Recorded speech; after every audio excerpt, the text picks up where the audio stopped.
The United States government has a debt to pay. What reparations are, which I will just say most often is referred to by direct cash payments. But in addition to that, it also could be housing. And hey, what are some clever ways that if we can't get to um, right to sort of writing checks? Implementation action is very important. If we want state and federal government to take it seriously, we have to see what we can do locally. Item 8A on the agenda, which is the consideration of a referral regarding the study of reparations for the descendants of enslaved African people. This is a resolution that was brought forward by myself, and joining me in sponsoring this referral, which will ultimately be a resolution, is Mayor Pro Tem Nguyen and Councilmember Vanderpool. So given the hour and the fact that I'm afraid that my words might fail me, I'm going to try to be as brief as I can on this.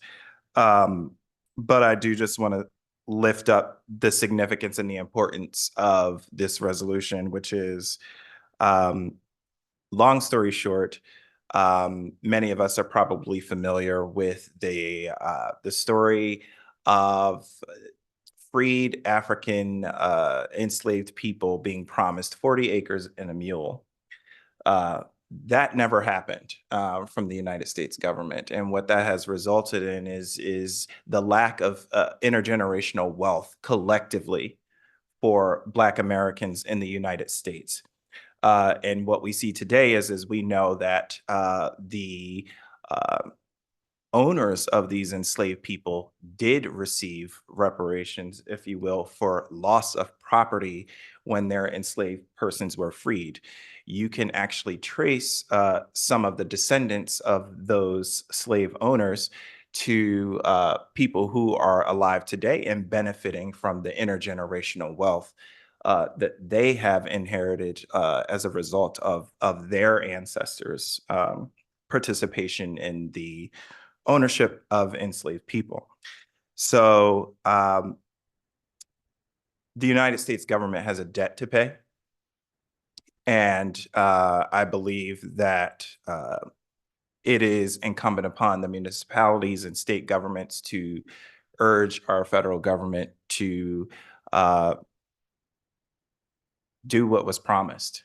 And so I am calling on us to draft a resolution that calls on our state legislature, the governor, Congress, and the office of the president to create a task force or commission to study the reparations for the descendants of enslaved African people specifically. And there's been some work that has been done to try to repair some of the harm, but it doesn't get at directly what reparations are, which I will just say most often is referred to by direct cash payments.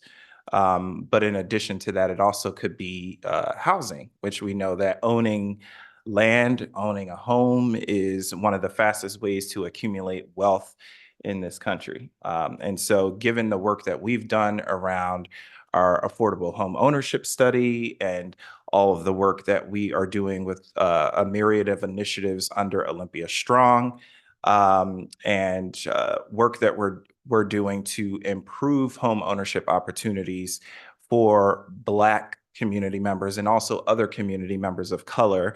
I think it's perfectly in line with the work this city is already doing in this regard, and we can certainly find a way to incorporate the language of understanding what reparations are and how it relates to the work that we're doing as a city. And so you have before you a resolution to, or excuse me, a referral to bring forward a resolution to the city council, which calls on a number of specific actions for us to take, in addition to calling on our state and federal governments, which I won't get into all of that right now. What it says, you have it in front of you.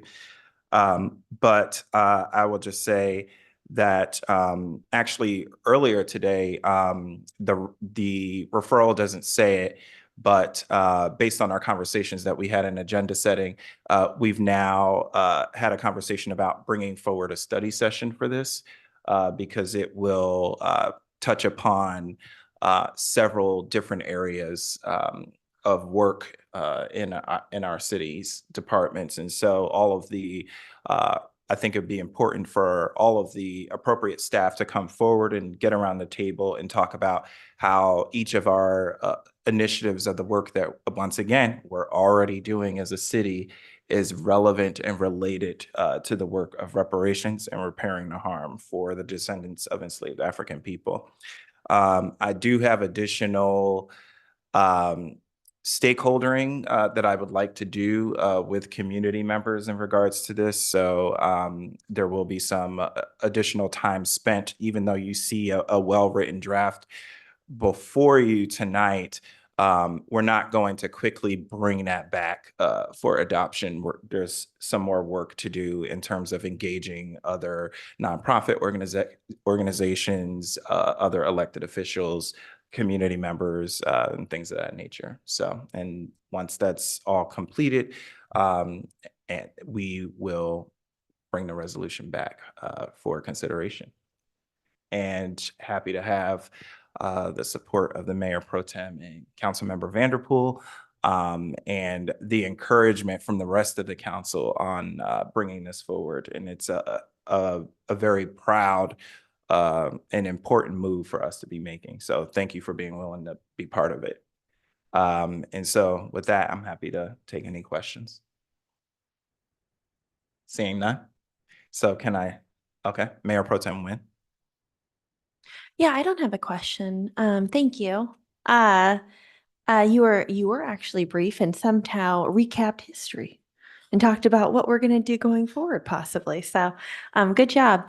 I just wanted to call out. Well, one, I really enjoyed working on this with both of you, and as well in crafting the pieces, whether it's the referral or the draft resolution. Really just trying to be meaningful and smart in what we're asking for. And so I think it would be easy to just say to pass something and call on higher level of governments to pull a study that has been sitting on a shelf for waiting to be studied for decades, right? And honestly, probably have it not go anywhere, right? Because it's been decades. And it could have been studied, and just that, studied. And so we're not even really talking about actions right yet. So, but anyways, we did not want to do that, and so we wanted to have something meaningful and thinking about what the current capacity of city staff is right now, or of city council, and hey, what are some clever ways that if we can't get to right to sort of writing checks, what makes sense and what we're currently doing. And so we heard earlier about weaving in Thurston Strong efforts, or sorry, not Thurston Strong, but Olympia Strong efforts. So that's one of those tangible things here. I don't want to butcher it, but it's at the Black Home Owners Collective. Black Home Initiative. Black Home Initiative. Okay. You all lipped it to me at the same time. Thanks for having my back. So anyway, I know we want to keep it brief, but I'm just I just feel proud that there is something that's a little bit meatier. And so as we do call on say our state legislature, then it's not just, hey, do this. We want you to do this, but it's, hey, look at what we're doing. And see how you can join efforts. And I always think that's really powerful. So anyways, for what it's worth, and thank you so much for the opportunity, and thank you both for working on it and really really taking the time to be smart about it. Thank you. I do want to just add, though, that I did add the words, not just to study, not a task force just to study for reparations, but also to implement the task force recommendations, just to be clear. Noted. To be clear, noted. Councilmember Vanderpool. Yeah, to that point, implementation action is very important. If we want state and federal government to take it seriously, we have to see what we can do locally, right? We have to be able to make the argument, despite significantly less resources than what state and federal government has, that we are willing to do the things that we can within our powers so that the laboratories of democracy are working, so that they know that, the work on the local level is possible, and that to make it so that there's more of a stronger argument. And so I'm glad that we're moving forward with this. I'm looking forward to the study session. I'm looking forward to see what we can get done. Thanks, everybody. So can I get a thumbs up that we can move forward? All right. Thank you all so much. Hope you liked this video. Thanks for watching.